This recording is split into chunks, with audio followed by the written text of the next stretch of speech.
Hi, and welcome to another episode of Creative Juices. I'm here at my bar trying to regain a little bit of sanity. We have a house edition going on where my wife and I and my two boys are living in a one-bedroom, one-bath house.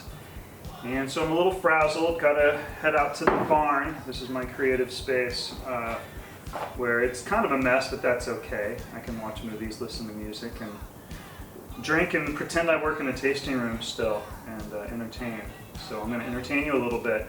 I rambled a lot on my last episode talking about science and art, and it's just a lot of abstract stuff. I have to say that if it weren't for science, I would not be an artist. Art is an amazing journey, but it's almost like a study of emotion, and emotions are tough to define. But science, of course, is studying and measuring and trying to gain access to our physical world. But if it weren't for science, there would not be art. And vice versa, I guess you could say. They're interdependent. So I wanted to do a few things today, talk about what is art. Art, I always have to look it up. So I went to dictionary.com. And I had to scroll a lot. So the first definition of art is, of course, the quality, production, expression, or realm according to aesthetic principles of what is beautiful. We talk about beauty. Beauty is a big thing for me. Appealing of more than ordinary significance. So there's layers and layers to art. And that's kind of that. I agree with that totally. But then you gotta scroll. There's a whole bunch of other things. You get down to the second definition of art. Second person, singular, present, indicative of be, or to be. Second person, singular, present, indicative of be. How do you do that? Well, you got to go back to Romeo and Juliet. Where art thou?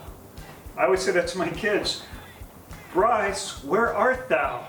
Well, no, I don't say that, but it's funny, for me, this definition of art works a little better. I gave a talk to my church, St. Mark Presbyterian Church down in Southern California years ago, and I really came up with this. I didn't come up with the definition, but this is when I discovered what I like about art.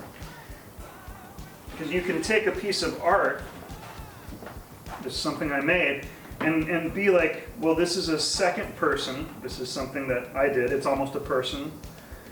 Singular. It's kind of one of a kind on this one. Present. It's here right now. Indicative. It indicates something for sure. Of be. Well, of to be. Where art thou? Well, my art is right here. This art me. Sorry, getting a little crazy there. This is a print. Sorry, beer. Got you in the way there. This is a print I did in Argentina. My wife and I, 2005, right after getting married, went down to Argentina for almost 3 months and soaked up the wine culture, soaked up the mountains, and just loved it. Beautiful country, beautiful people. This is Vendimia, the final finale. The final finale of Vendimia is like a 4-hour-long Super Bowl halftime show. You gotta see it. I don't know how those people keep up that energy, but look at this energy. To me, all the hope and dreams of the people were being funneled up into these lights, and it's the energy that's buzzing off. To me, this is humanity. This is, I do landscapes, but I just felt like this was pure people. This is pure energy, and for what we can achieve. Rambling on, art is a living being. So second indicative of me, to be, art. I had to take a break there. So art has built me. Now I do have a BS, Bachelor of Science, in public relations. There is a science to BS. I'm an expert, as you can tell, making it up as I go. But art is, again, it's more flexible. Metaphysical. Science may be physical. Let's say art is metaphysical, and it involves multidimensionality. I do see art as being a fourth dimensional activity, and this is where I go to Carl Sagan, because he really helped me understand through science and math what art can do, and maybe this is why we like art so much, because it is multi-dimensional. To explain the fourth dimension, we can't do it because our physical bodies, our brains are in a third dimension. So to kind of grasp of what it would take to understand the fourth dimension, Carl Sagan, one of the greatest of all times, explained what the difference is from 2 to 3 dimensions. So 2 to 3 dimensions, if you can comprehend that leap, then maybe looking into a fourth dimension and seeing how art ties into that. This is a three-dimensional object. This is an egg. I scavenged it here in my garage. This three-dimensional object I can comprehend pretty well, but if I was a two-dimensional person, this egg would really just be a circle, right? That's it. That's a plane. 2 dimensions. 1, 2.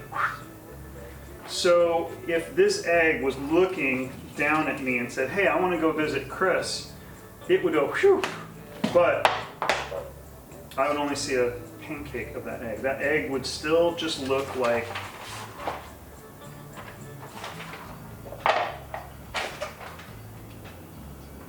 deep thinking here.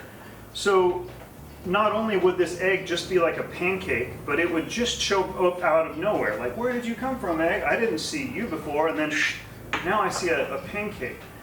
It takes a big leap for the human brain to be able to appreciate. Now, that's kind of where I think partially it gets into religion, because there is something that we feel that we know exists, but we can't explain it, we can't see it. And I think art is in a way kind of like that egg. This is a two-dimensional piece of work, but the colors broadcast emotion, and then there's an interaction of positive and negative space going on here. Now, what's positive and negative space? Well, in the fourth dimension, there's no time.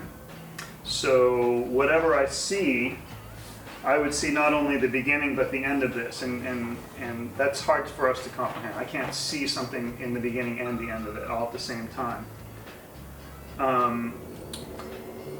But also you can see the inside and the outside at the same time. So in four dimensions, we are looking or feeling things more because time doesn't matter. You know, we're off that time track. We are locked in a time track. And so we are trapped in a world of sequence. 1, 2, 3, 4, 5. But art lets us get out of that sequence in a way. When we look at art, we expand time and we feel time as opposed to count it.